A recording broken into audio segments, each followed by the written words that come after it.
Hello and welcome to a brand new lesson of Villa-Lobos. Here we are, Scottish-choro. Now, this one comes with a warning for one simple reason. It is challenging to your ear and it is definitely challenging to your fingers. So you will need to have understood and played through etude number 4 for sure, because the chord shapes from etude number 4 pop up here. You don't need all that right hand stuff, but definitely the chord shapes.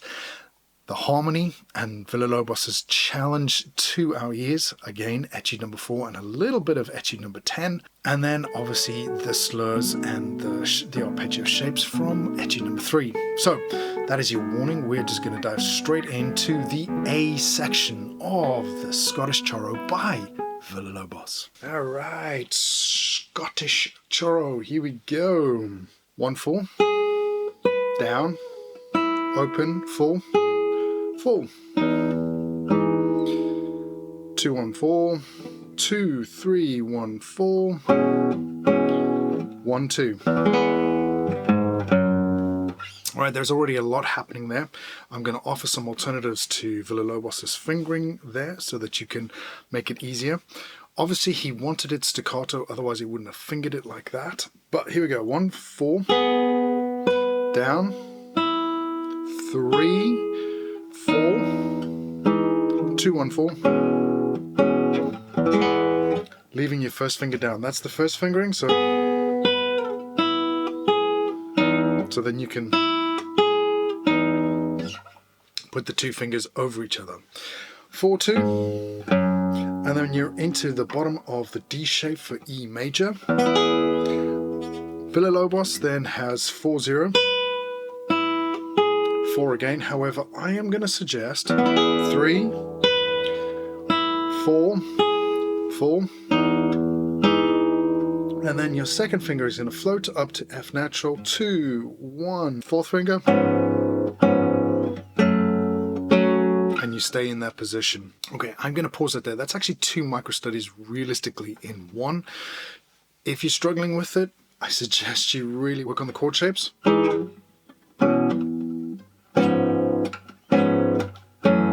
They make sense on their own. You don't need to play them with the melody, and then put them back in and work slowly. And then here for this little refinement, Villa-Lobos obviously has 4-2, 1, 4-1, and then I actually just do the 6s.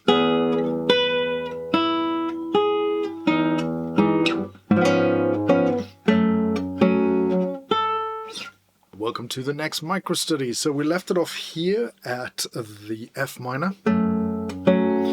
Villa-Lobos fingering, 4-4, 2-1, and then he goes down to second position with a 3, and it's 3-1-2, 3 and 2 move down, back up, and then he repeats that. And then he stays in first position,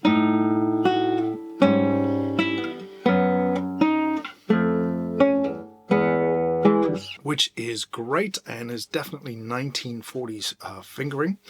However, I am going to give you a modern solution, the one that I play. Again, the choice is yours. Go back to Villa-Lobos' original manuscript and have a look at his. Starting at the same place, here is the modern solution. And then I play this up here. And then here again, and then you use your third and second fingers, 3 down, 3 down, 3 down. So that gives it a nice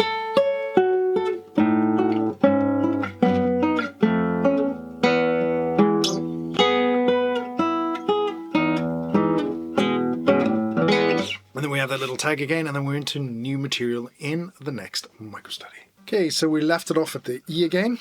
Villa-Lobos fingering, 2-4. I would suggest violin slide to connected, 3-1-2. E major, nothing, 9. And then straight into a 4th fret bar. Bottom of your C sharp minor chord. Then you're going to float down to the E7 over B. Then all you're going to do is move your first finger down, 3-1, off, stretch out, back 3, 2 and 4 on the F natural and A, lasering ahead to 8 because it's a C natural, and then you have to go all the way up to D sharp at 11. That is the first bit of that micro study. That is all Villa-Lobos. I have not changed anything. So from my perspective, here is my modern solution. Hammer on, open, hinge bar, and then straight into the C sharp minor.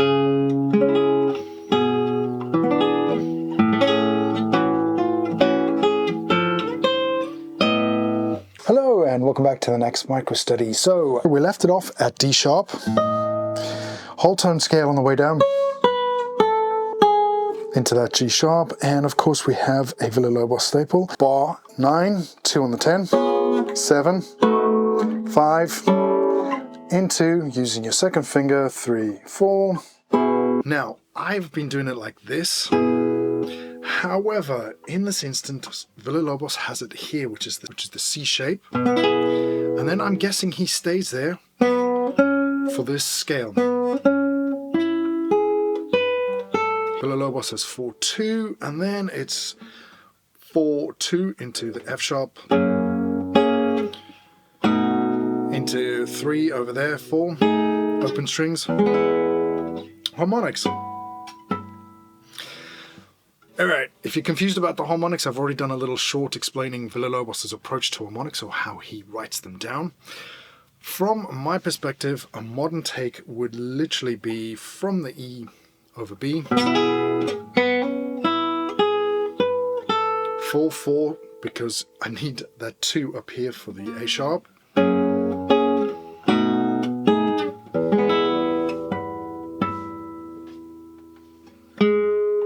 and then we're on a pause, and that is it. That is the first section of this piece over and done with. If you're still struggling, practice the chord shapes separately. That is the best, fastest, quickest tip I have for getting this section up and running. Thank you very much for staying until the end. This has been part of a movement here on Classical Guitar Rocks where I am trying my best to get all of Villa-Lobos' music out on the internet and out under your fingers, because I think you can play it, contrary to popular belief. So I have already done all 12 etudes, I have already done all 5 preludes, I have done the Choro number 1, and I am slowly working my way through the Brazilian suite. This is the 3rd of the choros, and actually, even though there's 4 in the published edition, there are actually 5 choros here. So there is 1 extra popping up that was lost for many, many years and then rediscovered quite recently. So I'm going to be doing that too, because it's got some fantastic modern techniques. Villa-Lobos pushing the envelope again. It's awesome.